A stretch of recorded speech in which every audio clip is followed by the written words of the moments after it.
ಸ್ನೇಹಿತರೆ, ಇದ್ರಾಗೂ ನೀವು ಬಿಸ್ನೆಸ್ ಮಾಡೋಕ್ಕೆಲ್ಲ ಪ್ರಯತ್ನ ಮಾಡ್ತಾ ಇದ್ದೀರಿ ಅಂತ ಹೇಳಿದ್ರೆ ಕಾರ್ಯಕೃತದ ಮಿಷಿನ್ ಇದೆ ಇವ್ರ ಹತ್ರ. ಮತ್ತು ನಿಮಗೆ ತೆಂಗಿನ ಎಲ್ಲ ಸುಲಿಬೇಕಂತ ಹೇಳಿದ್ರೆ ಆ ಥರ ಒಂದು ಮಷಿನ್ಸ್ ಇವ್ರ ಹತ್ರ ಇದೆ. ಇದು ನೀವು ನೋಡ್ಕೋಬೋದು. ಈ ಥರ ತೆಂಗಿನಕಾಯಿ ಎಲ್ಲ ನಿಮಗೆ ಸುಲಿಬೇಕಂತ ಹೇಳಿದ್ರೆ ಅದು ಇವ್ರ ಹತ್ರ ಮಿಷಿನ್ ಇದೆ. ಇವ್ರ ಹತ್ರ ಏನಿದೆ ಎಲ್ಲ ರೊಟ್ಟಿ ಮಾಡೋದು ಮಷಿನ್ ಇದೆ. ನಿಮಗೆ ರೊಟ್ಟಿ ಮಾಡೋದು ಮಷೀನ್ ಸಣ್ಣನೂ ಇದೆ, ಸಣ್ಣ ಮಷಿನ್ ಇದೆ, ನಿಮಗೆ ದೊಡ್ಡ ಮಷಿನ್ ಇದೆ ರೊಟ್ಟಿ ಮಾಡೋದು. ಇದರಲ್ಲಿ ಮಲ್ಟಿಪಲ್ ಬಿಸ್ನೆಸ್ ನೀವು ಮಾಡ್ಕೋಬೋದು. ಇದರಲ್ಲಿ ನಿಮ್ಗೆ ಏನಿದೆಲ್ಲ ತುಂಬ ಥರದ್ದು ಮಾಡಲ್ಸ್ ಎಲ್ಲ ಅದಾವೆ ನೋಡಿ ಸ್ನೇಹಿತರೆ. ಚಿಪ್ಸ್ ಎಲ್ಲ ಮಾಡೋದು ಮಷಿನ್ಸ್ ಅದಾವೆ ಇಲ್ಲಿ. ಚಿಪ್ಸ್ ಎಲ್ಲ ಮಾಡ್ಬೇಕಂತ ಹೇಳಿದ್ರೆ ಆ ಥರ ಮಷಿನ್ ಇದೆ. ನಿಮಗೆ ಈ ಥರ ಎಲ್ಲ ಮಸಾಲ ಎಲ್ಲ ರೆಡಿ ಮಾಡ್ಬೇಕಂತ ಹೇಳಿದ್ರೆ ಆ ಥರ ನಿಮ್ಗೆ ಪೌಡರ್ ಮಾಡೋಕೆ ಅದು ಮಷಿನ್ಸ್ ಎಲ್ಲ ಅದಾವೆ. ಇಲ್ಲಿ ನಿಮ್ಗೆ ಏನಿದೆಲ್ಲ ಕಬ್ಬು ಮಷಿನ್ ಇದೆ ಸ್ನೇಹಿತರೆ. ಕಬ್ಬು ಮಷಿನ್ ಎಲ್ಲ ನೀವು ಅದರ ಜ್ಯೂಸ್ ತೆಗಿಬೇಕಂತ ಹೇಳಿ ಆ ಮಷಿನ್ಸ್ ಅದಾವೆ.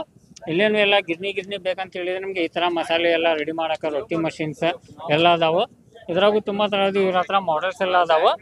ಇವ್ರದ್ದು ನಿಮ್ಗೆ ಏನಿದೆಲ್ಲ ಕಾಂಟ್ಯಾಕ್ಟ್ ನಂಬರ್ ನಾನು ಕೊಟ್ಟಿರ್ತೇನೆ, ಅಲ್ಲೇನು ಕಾಂಟ್ಯಾಕ್ಟ್ ಮಾಡ್ಕೋಬೋದು ಸ್ನೇಹಿತರೆ. ಇವ್ರದ್ದು ನಂಬರ್ ನಿಮಗೆ ಇಲ್ಲಿ ಬರ್ತಾ ಇದೆ, ನೋಡ್ಕೋಬೋದು. ಡೈರೆಕ್ಟಾಗಿ ನೀವು ಫ್ಯಾಕ್ಟ್ರಿಗೆ ಹೋಗಿ ವಿಸಿಟ್ ಮಾಡ್ಬೋದು. ಇದು ಬೆಳಗಾಂದಲ್ಲಿ ಇದೆ ಸ್ನೇಹಿತರೆ, ಬೆಳಗಾಂಗೆ ಕಾಂಟ್ಯಾಕ್ಟ್ ಮಾಡ್ಬೋದು.